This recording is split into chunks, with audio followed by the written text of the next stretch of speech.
विराजमान, उसके वस्त्र के घेर से मंदिर में है शान। उड़ उड़ कर गाते सरा,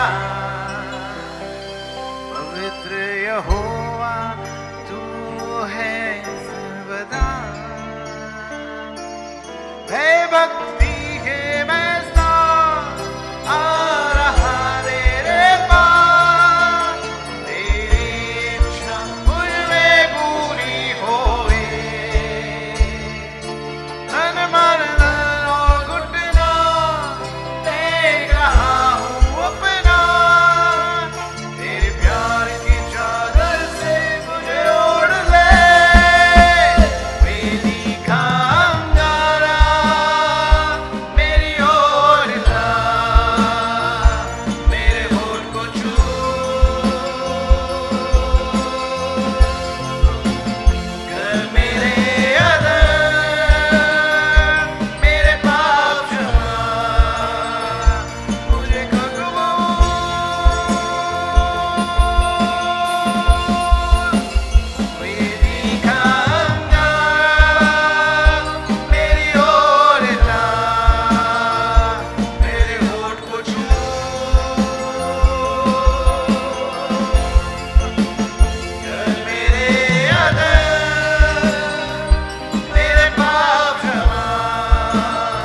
बचाया है मुझको।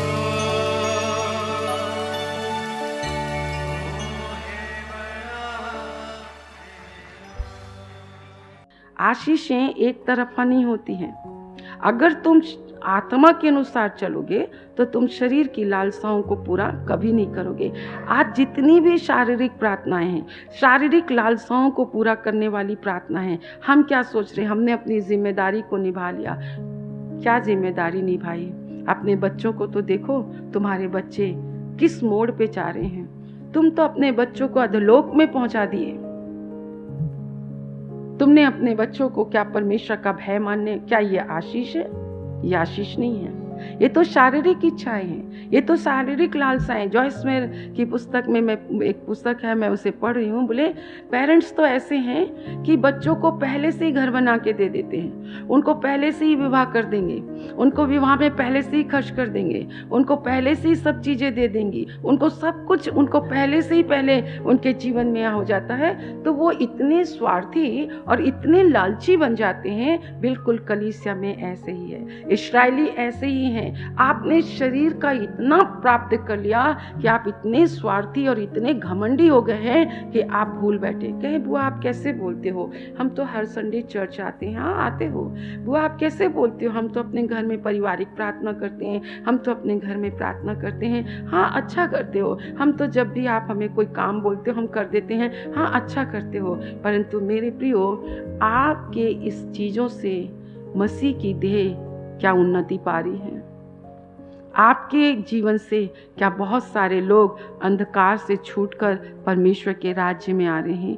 क्या कोई हमें आके ऐसे बोलता है कि उस बहन के जीवन से हमने प्रभु को देखा और सचमुच में वो बहन ऐसी है? हम कितना मसीह की देह की उन्नति का हम कारण बने। उन्होंने कहा इसलिए है। मैं पढ़ती हूँ, आपको मालूम है हमारे पास कितने ऐसे हृदय हैं। हमारे पास तो बाइबल ही पढ़ने का टाइम नहीं है। आपको परमेश्वर ने धन दौलत इतना दिया, जाओ ना अपने आत्मिक जीवन की उन्नति के लिए सीडी खरीदो, कैसेट खरीदो, ऐसी ऐसी पुस्तकें प्रेम के विषय में सीखो, धीरज के विषय में सीखो। एक पास्टर हर चीज़ थोड़ी ना सिखा सकता है। हमारे पैसे हम मसीह साहित्य खरीदने के लिए नहीं है।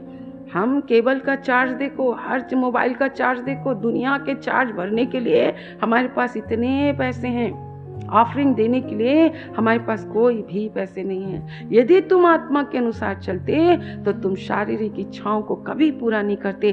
प्रभु बस एक ही कमरा मेरे लिए यही बहुत है प्रभु जी। अगर मैं आत्मा के अनुसार चलता तो मैं शरीर की इच्छाओं को या शरीर की लालसाओं को मैं कभी नहीं पूरा करता। तुम तो स्वभाव से ही क्रोध की संतान हो। क्रोध आत्मिक होता है, क्रोध शारीरिक नहीं होता। हम रिस्पेक्टफुली बात करते हैं, चाहे मैं कितना भी आप मुझे क्रोधित करते हो, मैं क्रोधित होती हूँ, परंतु मैं सामने वाले को ये सोचते हैं कि विरोध करने से मरियम और हारून ने मूसा का विरोध किया। आपको पता 7 दिन तक वो कोढ़ी रही। क्या वो परमेश्वर बदल गया है? वो परमेश्वर बदल गया है क्या कि आप नई वाचा में आ गए हो तो बोले नई वाचा में अनुग्रह है? नहीं नहीं मेरे प्रियो, यीशु मसीह पाप क्षमा जरूर करता है, परंतु छेद तो वहीं का वहीं रहता है ना। समझ रहे इस बात को? तो जरूरी नहीं है कि भुगतान किसी दूसरे के द्वारा हो, पर लोग ये संसार की रीति है। परंतु मेरे परमेश्वर ने मेरे और आपके पापों के लिए जो भुगतान भुगता है ना, मेरे परमेश्वर के एक्सचेंज ऑर्डर ने, उसने आपके मेरे पाप लेकर उसने मुझे मैं धर्मी बनकर मैं कैसे देख सकती हूँ वो मेरे लिए अधर्मी बना और मैं धर्मी बनूँ। Praise the lord. ओ मारे गुआओगे, praise the lord, praise the lord. उसने प्रेज द लॉर्ड नहीं किया, उसने अरे हम हैं ही क्या जो आप अपना आदर ढूंढ रहे हो? तुम क्यों भूल गए? तुम क्यों भूल जाते हो? तुम यहाँ पर आदर ढूंढने आए हो कि उस परमेश्वर को जिसने मेरे अधर्म को लेकर मुझे धर्मी बनाया। आइए माफी मांगे। प्रभु मैं यहाँ आदर ढूंढने नहीं आऊं, मैं तुझे आदर देने आऊं। तेरे वचन का आदर करूं, मैं तेरे नाम का आदर करूं, मैं तेरे उस क्रूस का आदर करूं। प्रभु मेरे जीवन से दूसरे देखें ये कितना परमेश्वर का भय मानने वाला इंसान है। कलीसिया में आपको ये ना देखें कि ये कितने पैसे वाला इंसान है, इसके पास कितनी प्रॉपर्टी है। ये ना देखें कि तो ये कितने खूबसूरत दिखाई देते हैं, अच्छे अच्छे कपड़े पहन कर आते हैं, ये कितने अच्छे अच्छे सज संवर कर आते हैं। लोग आपके जीवन में ये ना देखें, लोग आपके जीवन में ये देखें, ये स्त्री कितना परमेश्वर का भय मानती है, ये घराने समेत ये परमेश्वर का कितना भय मानते हैं।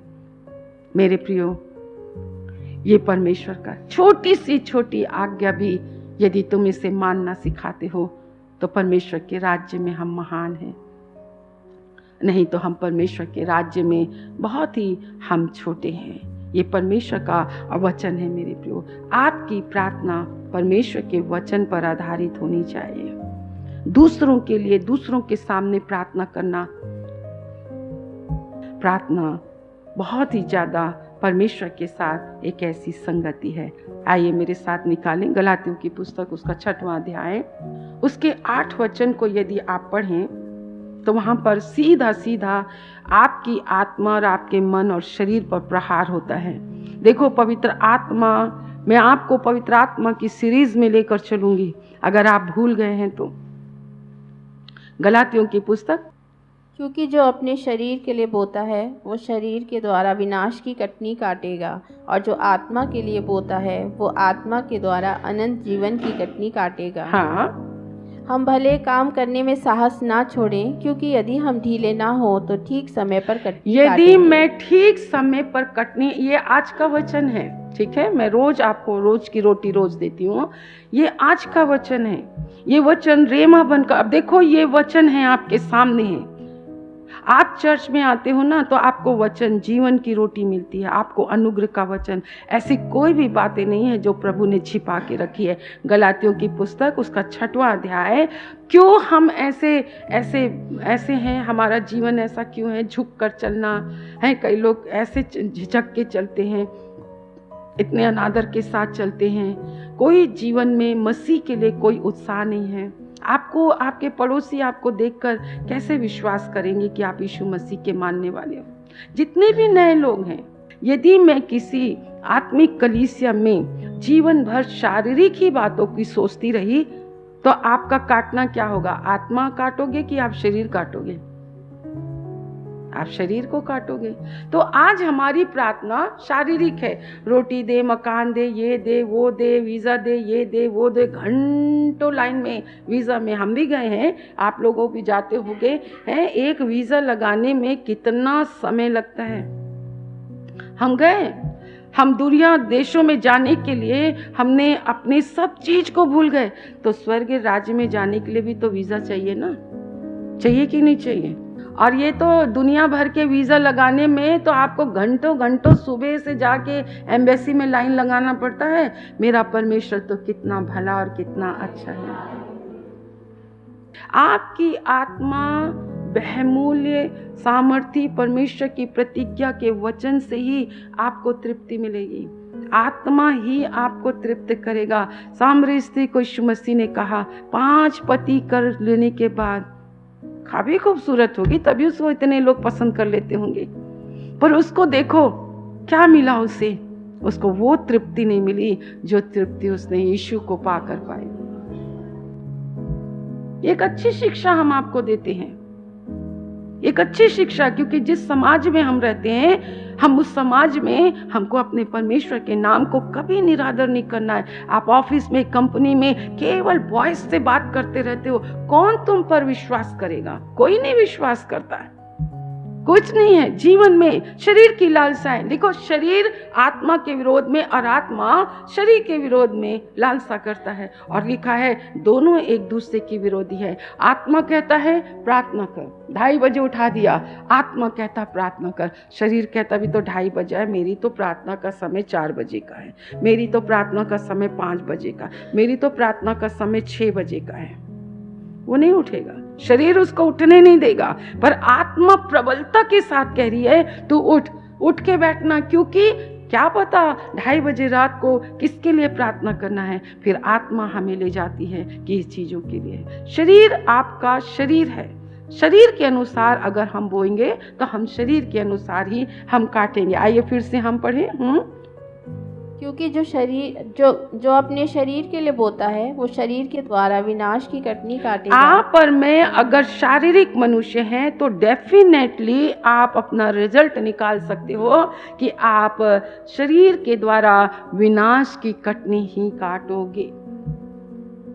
जितना ज़्यादा तड़फ हमको शारीरिक भोजन की रहती है, शारीरिक मित्र की रहती है, शारीरिक शादी की होती है, उतना ही भूख और प्यास हमको अपने परमेश्वर की आत्मा के साथ संगति करने की होनी चाहिए, संगति करने की होनी चाहिए। नहीं, मेरे को दिन के 3 पहर प्रार्थना करना है। जो भलाई मेरे परमेश्वर ने की है उस भलाई के लिए दाऊद तो 7 बार स्तुति करता था प्रभु, पर दाऊद के पास तो वो आत्मा नहीं थी, पर मेरे पास तो पवित्र आत्मा है जो 24 घंटे वो आते जाते उठते बैठते वो परमेश्वर के फजल उसकी कृपा के लिए। और ये चीज हमारे जीवन में दिखाई देनी चाहिए, वो नम्रता हमारे जीवन में दिखाई देनी चाहिए, वो दीनता हमारे जीवन में दिखाई देनी चाहिए।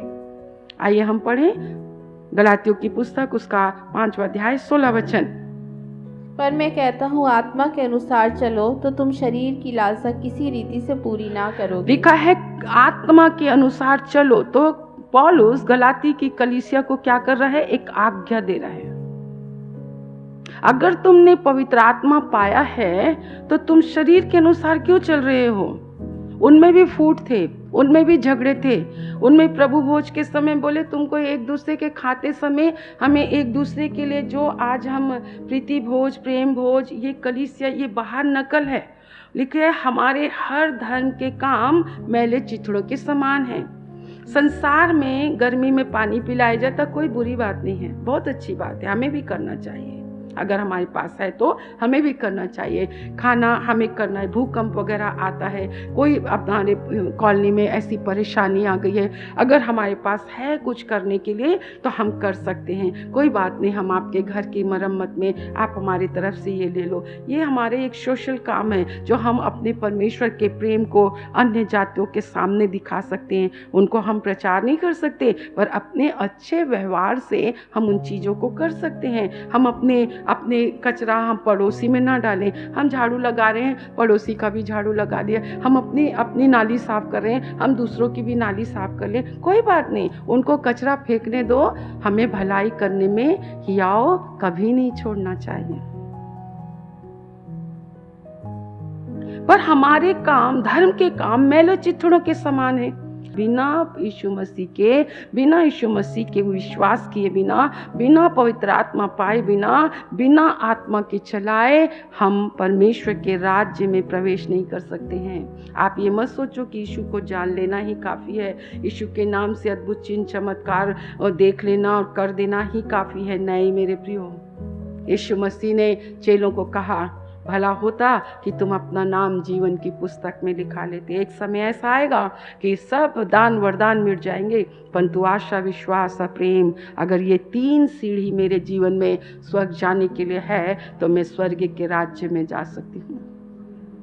धोखा ना खाओ, क्योंकि परमेश्वर ठट्ठों में नहीं उड़ाया जाता है। आइए उसके नीचे पढ़ें, क्योंकि शरीर आत्मा के विरोध में और आत्मा शरीर के विरोध में लालसा करता है और ये एक दूसरे के विरोधी हैं, इसलिए कि तुम करना चाहते हो वो ना करो। आत्मा आपको हमेशा रोक देगा, गाली नहीं देने देगा, विरोध करने नहीं देगा, श्राप करने नहीं देगा, आपको ऐसी गली कूचों में लड़ाई झगड़ा करने नहीं देगा। नहीं करते। ये थोड़ी ना, शैतान तो हर वक्त हर समय आपके जीवन में। मेरे पास जब मैं एक साधारण विश्वासी थी, मैं थैंक गॉड अपने परमेश्वर के उन लोगों के लिए जिन्होंने हमें परमेश्वर का वचन सुनाने के लिए वो मेरी ज़िंदगी में आए। मैं आपको अपने जीवन के अनुभव से मैं बता सकती हूँ, क्योंकि शांत रहने और चुपचाप रहने में हमारी वीरता है। यदि हम अपनी ओर से लड़ते हैं तो खुदा नहीं लड़ता, पर जब खुदा लड़ता है तो उसके सामने कोई बच नहीं सकता।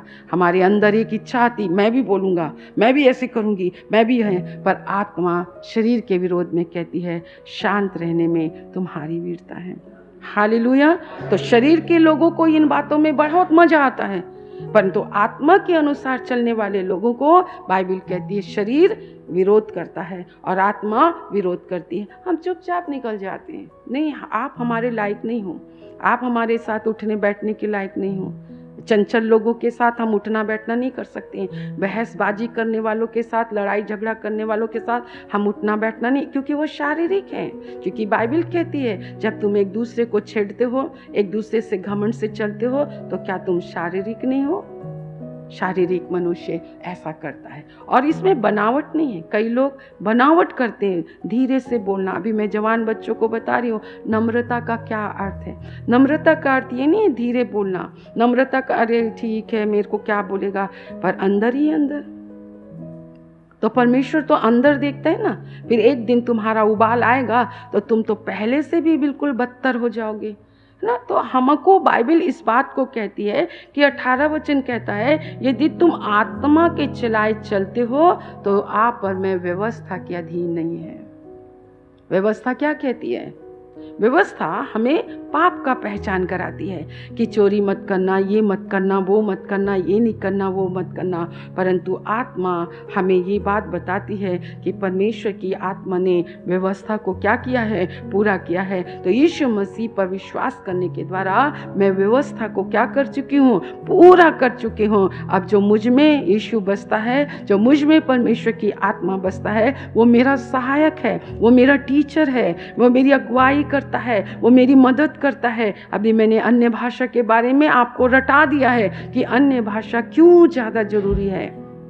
पवित्र आत्मा हमें इसलिए दिया गया है कि हम पवित्र बन सकें, हम पवित्रता से चल सकें, हम शरीर का विरोध कर सकें, हम एक शारीरिक मन का विरोध कर सकें, हम शारीरिकता का विरोध कर सकें। उपवास के संबंध में शरीर को बड़ी भूख लगती है, इतनी भूख लगती है, इतनी भूख लगती है कि शरीर कहेगा चल खा ही ले, पर आत्मा कहती है ये जाति मेरे अंदर की जो दुष्ट आत्मा है वो बिना उपवास और बिना प्रार्थना के नहीं निकलती। हम भी क्रोध और चिड़चिड़ाहट पर जय पाने के लिए नहीं प्रभु ऐसा नहीं होना है, नहीं प्रभु ऐसा नहीं होना है। प्रभु हमें समझाते भी हैं कि अनुशासन के लिए क्रोध बुरा नहीं है। इतने बड़े चर्च को, इतने लोगों को संभालने के लिए कोई एक इंसान नहीं संभाल सकता, ये है पवित्र आत्मा। फिर भी हम शरीर के लोगों को देखते हैं, शारीरिक लोगों को भी हम देखते हैं, आत्मिक लोगों को भी हम देखते हैं। आत्मा के लोग शारीरिक लोगों को कभी नहीं तंग करते, पर शारीरिक लोग आत्मा के लोगों को बहुत ही ज़्यादा तंग करते हैं। बाइबल कहती है हमें आत्मा के अनुसार चलना है और कितना अच्छा रिजल्ट है। आप देखो कि ऐसे शरीर के लोगों के काम देखो, व्यभिचार, शारीरिक और आत्मिक दोनों व्यभिचार हैं। गंदे काम, लुचपन, मूर्ति पूजा, टोना, बैर, झगड़ा, ईर्ष्या, क्रोध, विरोध, फूट, विधर्म, डाह, मतवालापन, लीला क्रीड़ा, इनके ऐसे और काम हैं। इनके विषय में मैं तुमसे पहले ही कह देता हूँ, जैसा पहले कह भी चुका हूँ कि ऐसे ऐसे काम करने वाले परमेश्वर के राज्य में परमेश्वर के राज्य के वारिस नहीं होंगे। तो कहाँ रहोगे? अधोलोक में रहोगे। अधोलोक जाना है, इसलिए परमेश्वर ने कहा मैंने तुम्हें बहुत मक्खन खिला दिए, बहुत रोटियां खिला दिए, ये सब संसार की चीज़ें खा खा के आप अधोलोक में चले जाओगे। बाकी तो रोज़ संडास में निकाल देते हो। कई लोग 2 बार जाते, कई लोग 1 बार जाते, नहीं तो कई लोग तो जाते ही नहीं, दुनिया की पेट की बीमारी में पड़े हुए हैं। इससे कोई लाभ नहीं है मेरे प्रियो।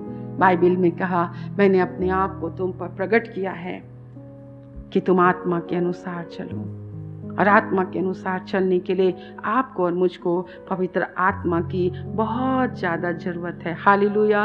यिर्मयाह की 36 अध्याय को जब पढ़ा तो उसमें लिखा गया कि देखो उन्होंने कैसे परमेश्वर के वचन को फाड़ डाला, परंतु परमेश्वर का हम धन्यवाद करते हैं। यिर्मयाह की पुस्तक उसके 40 अध्याय में इस प्रकार लिखा हुआ है कि उन्होंने कहा कि ये विपत्ति पड़ी तो ये तेरे परमेश्वर के कहे अनुसार पड़ी, और इस विपत्ति का कारण क्या है कि उन्होंने उसकी आज्ञा को नहीं माना। आइए हम पढ़ें 40 अध्याय, यिर्मयाह की पुस्तक उसका 40 अध्याय। पर उसके साथ मैं ऐसे लोगों के लिए जो ये संदेश मुझे मेरे प्रभु ने दिया, मैं बहुत अभी लोगों के साथ बैठकर मैं रो रही हूँ, मैं विलाप कर रही हूँ, मैं सहकर्मियों को ढूंढ रही हूँ, मैं ऐसे लोगों को खेती बनाना चाह रही हूँ। परंतु मेरे प्रियो, हमें बहुत दुख होता है कि हम आत्मा से शुरू किए, पर आज एक आत्मिक बच्चों की इतनी कमी है।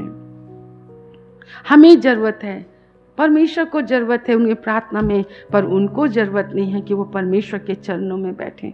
जितने भी वचन आप ना सीरीज से पढ़ना, 36 अध्याय से 40 वचन तक वचन आप पढ़ते रहो उसे और कहो प्रभु ने ये वाणी आपको लिए दी है। इसमें आशा के भी वचन प्रभु ने दिए हैं। अगर आप अच्छे हैं, आप आदर चल रहे हैं, आप आत्मा के अनुसार चल रहे हैं, आप परमेश्वर को इज्जत दे रहे हैं, परमेश्वर की भूख और प्यास, परमेश्वर की घर की जलन आपको खा रही है, आप लोगों को बता, तो ये वचन आपके लिए नहीं है। ये वचन उनके लिए है जो इतने वर्षों से वचन को सुन रहे हैं पर मान नहीं रहे हैं, उसके अनुसार चल नहीं रहे हैं, वो शरीर के अनुसार चल रहे हैं, वो शरीर की इच्छाओं को पूरा कर रहे हैं, वो पवित्र आत्मा नहीं मांगते, वो पवित्र आत्मा से भरे नहीं गए हैं। परंतु बाइबल कहती है, हाँ 40 वचन, अब यिर्मयाह 40:1, अब अंगरक्षकों के प्रधान, जब अंगरक्षकों के प्रधान नबूजरदान ने यिर्मयाह को रामा में उन सब यरूशलेमी और यहूदी बंदियों के बीच हथकड़ियों से बंधा हुआ पाकर जो बेबीलोन जाने को थे छुड़ा लिया, उसके बाद यहोवा का वचन उसके पास पहुंचा। अंगरक्षकों के प्रधान नबूजरदान ने यिर्मयाह को उस समय अपने पास बुला लिया और कहा, इस स्थान पर यह जो विपत्ति पड़ी है वो तेरे परमेश्वर यहोवा की कही हुई थी। जैसा यहोवा ने कहा था वैसा ही उसने पूरा भी किया है। तुम लोगों ने जो यहोवा के विरुद्ध पाप किया और उसकी आज्ञा नहीं मानी, इस कारण ये दशा हुई है। उसमें अंडरलाइन करो, किस कारण तुम्हारी ये दशा हुई है, किस कारण आज आपने शुरू तो अच्छे से किया, और जो लोग आज अच्छे हैं वो कभी मत सोचना कि आप हमेशा अच्छा रहेंगे।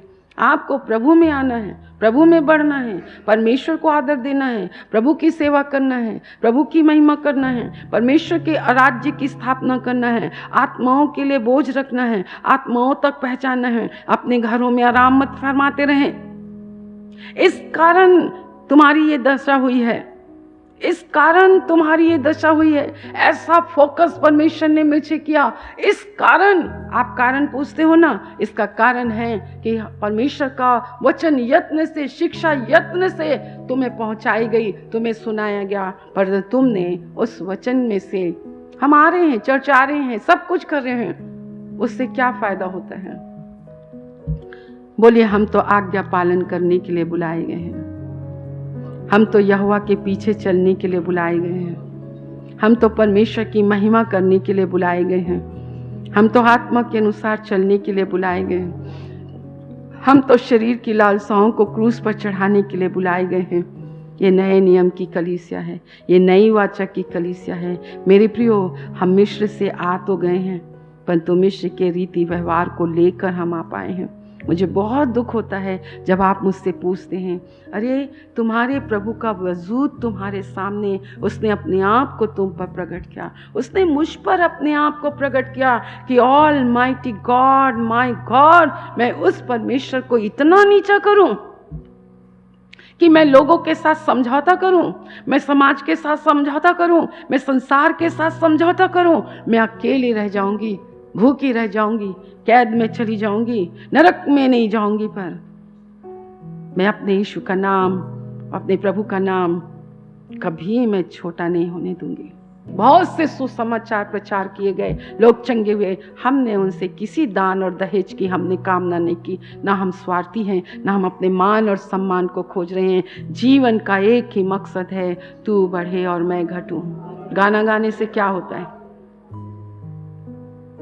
उसके लिए कैद खाने में, जेल जाने में, उसके लिए मरने के लिए भी हम तैयार हों, क्योंकि हम यीशु मसीह के चेले हैं। और ऐसे लोगों के लिए उन्हीं दुनिया में, यहूदियों के बीच यरूशलेम में जब परमेश्वर वो विपत्तियों को डाल रहा था, ऐसे विरोध में भी, आज के विरोध की दुनिया में भी, ऐसे झूठ के बोलबाल में भी आज झूठ कलीसिया में आ भी गई है। बहुत से झूठे भविष्यवक्ता आ गए हैं, अब बहुत से ऐसे हो गए हैं, पर ऐसे भी लोग हैं जिनके लिए परमेश्वर परमेश्वर के पास आशा है। आइए उन लोगों में आप होने पाएं। यिर्मयाह की पुस्तक उसका 39 अध्याय और उसके 15 वचन से पढ़ें। एबेद मेलेक के लिए एक आशा है। परमेश्वर बार बार आपको और मुझको कह रहा है, मैं तुम्हें बचा लूँगा, मैं तुम्हें बचाऊँगा, मैं तुम्हें निकाल लूँगा। अगर आप वफादार रहे, आप ईमानदार रहे, तो आप आने वाली विपत्तियों से खुदा के द्वारा बचा लिए जाओगे। 15 वचन। जब यिर्मयाह पहरे के आंगन में कैद था, तब यहोवा का ये वचन उसके पास पहुंचा, जा और एबेद-मेलेक कूशी से कह, इज़राइल का परमेश्वर सेनाओं का यहोवा तुझसे यूँ कहता है, देख मैं अपने ये वे वचन जो मैंने इस नगर के विषय में कहे हैं इस प्रकार पूरा करूँगा कि इसका कुशल ना होगा, हानि ही होगी, और उस समय उनका पूरा होना तुझे दिखाई पड़ेगा। Praise the Lord. हम देखेंगे जिन्होंने अनादर किया, जिन्होंने अपमान किया, जिन्होंने मसीह को ठट्टों में उड़ाया, जिन्होंने मसीह की कलीसिया, मसीह की देह के विरोधी हुए, उसे नाश करने की कल्पना किए, नाश करने के लिए प्रार्थना किए, प्रभु की सभा में नहीं आए, वचन सुनाने के लिए नहीं आए, प्रार्थना करने के लिए नहीं आए, उन सब के जीवन में ये तो होकर ही रहेगा। विरोधियों के जीवन में तो होकर ही रहेगा, अपमान करने वालों के तो जीवन में ये बातें होकर ही रहेंगी। परंतु बाइबल क्या कहती है? हाँ, यहोवा की ये वाणी है, हाँ, कि उस समय मैं तुझे बचाऊंगा। उस समय, ये खुदा की वाणी है। हमें परमेश्वर ऐसी तसल्ली देता है जो यहोवा के खोजी हैं, किसी भी प्रकार के स्वार्थ के खोजी नहीं है, किसी भी प्रकार के लालच और लोभी नहीं है, जो मान और सम्मान के भोगी नहीं हैं, जो किसी के भी वस्तुओं का लालच नहीं करते हैं, बहुतों को धनी बना देते हैं, पर ऐसे रहते हैं मानो उनके पास कुछ भी नहीं, फिर भी वो अपने आप में बहुत कुछ रखते हैं। परमेश्वर अंतर करके दिखाएगा। ये खुदा की प्रोफेसी है, ये परमेश्वर के प्रोफेसी वचन है, ये प्रभु के प्रोफेसी वचन है। किस कारण विपत्ति है, मरी है, अकाल है, निर्बलता है, किस कारण मेरे प्रियो? क्योंकि उन्होंने मेरे परमेश्वर पर भरोसा नहीं रखा। कितनी अच्छी बातें आज इसी यिर्मयाह की पुस्तक से परमेश्वर ने मुझे बताई। ओके, 17 वचन, परंतु यहोवा की यह वाणी है, उस समय मैं तुझे बचाऊंगा। जिन मनुष्यों से तू भय खाता था, तो उनके वश में नहीं किया जाएगा, क्योंकि मैं तुझे निश्चय बचाऊंगा। तू तलवार से ना मरेगा, तेरा प्राण बचा रहेगा। यहोवा की यह वाणी है। और इसका कारण क्या है? इसका कारण यह है कि तूने सिर्फ मुझ पर भरोसा रखा है। धन, बल, जाति, समाज, धन, दौलत, मकान, ये ढूंढो, खूब ढूंढो। उसको ढूंढने के लिए दूसरी छोर तक चले जाओ, परंतु तूने मुझे ढूंढा ना, मेरी आत्मा को ढूंढा, मेरी पवित्र आत्मा के लिए आया। तूने मेरे घर को सूना नहीं छोड़ा, तूने मेरे घर को तूने उजाड़ नहीं छोड़ा। जब भी सभा लगी तू आया, तूने मेरा वेलकम किया, तूने मेरे लिए गाया बजाया। मैंने तुझे कुछ नहीं दिया, मैंने तुझे ऐसे ही रखा, फिर भी तेरा भरोसा मुझ पर रहा। तूने मेरे भरोसे को कभी नहीं तोड़ा। जब तू बीमार हुआ तो मेरे पास आया, तूने धन को नहीं, तूने मुझ पर भरोसा रखा। जब तुझ पर विपत्ति आई, तूने मुझ पर भरोसा रखा। जब तेरे को भूख लगी, तूने मुझ पर भरोसा रखा। इसका कारण क्या है बचाने का? क्योंकि तूने मुझ पर भरोसा रखा। मेरे प्रभु, इस तेल और जल को छू लीजिए। यीशु के नाम से यीशु का लहू बन जाए, यीशु के नाम से यीशु का लहू बन जाए, यीशु के नाम से यीशु का लहू बन जाए। इस लहू को पीकर मेरे परमेश्वर, मेरे प्रभु, जो कोई भी किडनी के लिए हो, गुर्दे के लिए हो, दिल के लिए हो, आंखों कानों के लिए हो, फेफड़े के लिए हो, बड़ी से बड़ी बीमारियां, अंधा, गूंगा, बहरा, मेरे प्रभु के लहू में सामर्थ है। देखने लगो, सुनने लगो, यीशु के नाम से, यीशु के लहू की सामर्थ के द्वारा मिर्गी घुटने टेके, दुष्ट आत्माएं घुटने टेके, कैंसर गायब हो, पथरी निकल जाए, परमेश्वर बांझ की कोख खुल जाए। हर एक प्रकार से प्रभु परमेश्वर बीमारियां जाती रहें और आपके नाम का यश फैले, आपके नाम का यश फैले। आपके लहू की सामर्थ, मेरे परमेश्वर, लहू हाबिल के लहू से जोर जोर से बोले परमेश्वर, लोग जाने पहचाने, आपकी इबादत करें और आपका न्याय से बचाएं। परमेश्वर पिता, आपने सुना है, धन्यवाद। यीशु के नाम से, आमीन।